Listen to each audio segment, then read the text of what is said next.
Es verdad lo que dice Carmen, de que un actor te puede revelar luces y heridas en un personaje que tú no sabías que estaban ahí. A veces digo que el texto sabe cosas que el autor desconoce y desde luego Carmen una y otra vez me lo ha probado, no solo en la tortuga de Darwin. El teatro es el arte del actor. Por supuesto que el autor tiene un lugar privilegiado en el hecho teatral, pero es causa, lanza un envío, pero finalmente el teatro es ese encuentro del actor y el espectador, y los demás asistimos a ese encuentro, acompañamos ese encuentro. Para mí cada momento de teatro, cada vez que se hace teatro en algún lugar del mundo, se está produciendo una celebración de la vida, una celebración de la belleza de la vida. A mí me parece extraordinario que un actor salga ante un espectador y puede ocurrir que ese actor ese día esté enfermo o se sienta débil o haya dormido mal o tenga un problema con su pareja o con su hijo o con su padre y sin embargo sale a sostener esa afición extraordinaria, ese pacto enorme. Y a mí eso me parece formidable. Yo desearía ser actor alguna vez, pero no he conseguido serlo. Os contaré que lo intenté, porque con mi amigo, he contado alguna vez que mi amigo Guillermo Heras una vez me dio una posición en una obra en la que yo tenía que hacer dos cosas. En la obra tenía dos partes. Y entonces en la primera parte a mí me correspondía hacer un largo monólogo y en la segunda parte tenía que dar un grito y cuando acabó el espectáculo mi familia elogió el grito. O sea, ¿cómo debí de hacer el monólogo? Ay, bueno. Nunca más, ¿no? Hay que saber gritar en un escenario, ¿eh, Juan? Cuidadín que es muy difícil. Por si acaso no he repetido la experiencia. ¿Y cuándo os enamorasteis del teatro? Bueno, yo no recuerdo el principio, o sea, que ha sido toda la vida. No sé si del teatro o de la interpretación. Yo tengo en mi cabeza lo que recuerdo más o menos como con 7 años o así, yo estaba viendo una película en que aparecía Elizabeth Taylor, que tenía la edad que yo tenía en ese momento. Quiero decir, el personaje que interpretaba era Jane Eyre y ella hacía un personaje secundario. Y yo me acuerdo que la vi, ella se moría en la película, sí. Y el momento de cuando está enfermita que muere, yo fui corriendo, me fui a mi habitación y lo hice delante del espejo, cosa que nunca hay que hacer. Nunca hay que te metas delante de un espejo, pero yo lo hice. ¿Te fuiste ahí a morirte al espejo? Así, no, flipé porque pude reproducir lo que yo acababa de ver que había hecho ella y lo que más me satisfizo es que seguía viva. O sea, tú puedes... O sea, te mueres y resulta que puedes seguir viviendo. O sea, digo, esto es la bomba.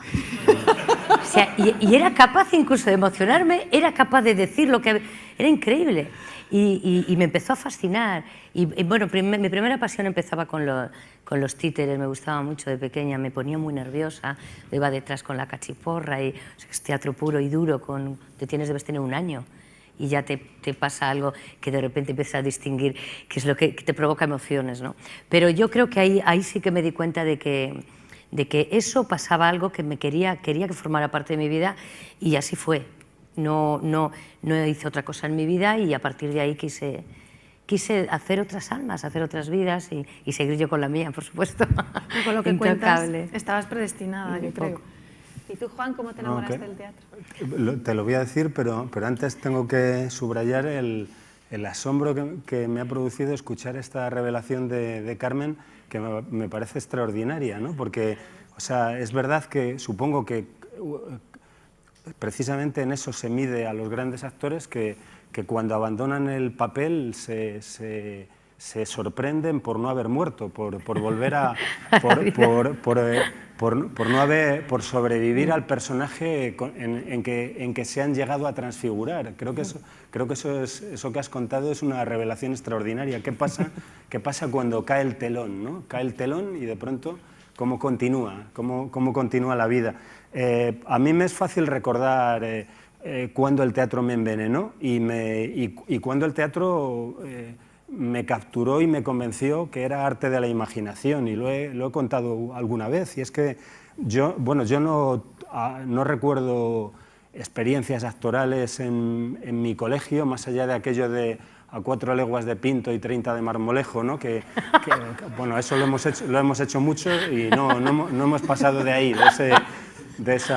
no hemos ido más lejos, pero sí, y tampoco me llevaban mis padres al teatro, pero sucede que estando en segundo de bachillerato en el Ramiro de Maeztu, la profesora de literatura nos dijo que teníamos que ir al teatro, y no nos llevaba el instituto al teatro, habías de pedir dinero en casa e ir al teatro.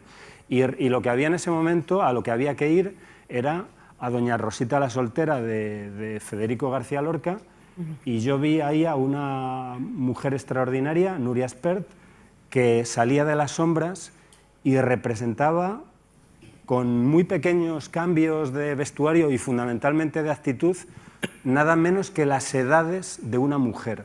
Yo no sabía todavía que estaba ante el gran misterio de la vida humana, que es el misterio del tiempo, el misterio del paso del tiempo, ¿no? Pues eso me lo estaba dando ella, y a partir de ese momento me enamoré del teatro. Cierto que luego he recordado que una experiencia de algún modo preteatral, que también he compartido alguna vez, y es que cuando era pequeño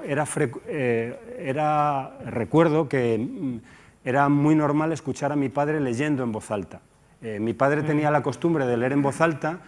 No era infrecuente que mi madre le dijese baja el tono, que van a protestar los vecinos, y la leyenda familiar cuenta que mi padre, que había estudiado magisterio, adquiriese esa costumbre porque tenía un compañero ciego, y entonces él estudiaba los temas en voz alta y eso ayudaba a su compañero. Yo no sé si eso es verdad, pero es una bella leyenda, ¿no? y la comparto con vosotros.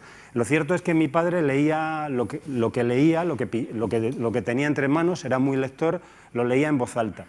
Y he contado alguna vez que, por ejemplo, recuerdo vivamente haberle escuchado leer Rebeca, de Daphne du Maurier, y recuerdo que cuando luego vi la película de Hitchcock, me defraudó El incendio de Manderley, porque lo que yo había imaginado en la voz de mi padre era extraordinario, y creo que de ahí viene cierta confianza en la palabra pronunciada como arma extraordinaria para tejer paisajes, mundos, experiencias.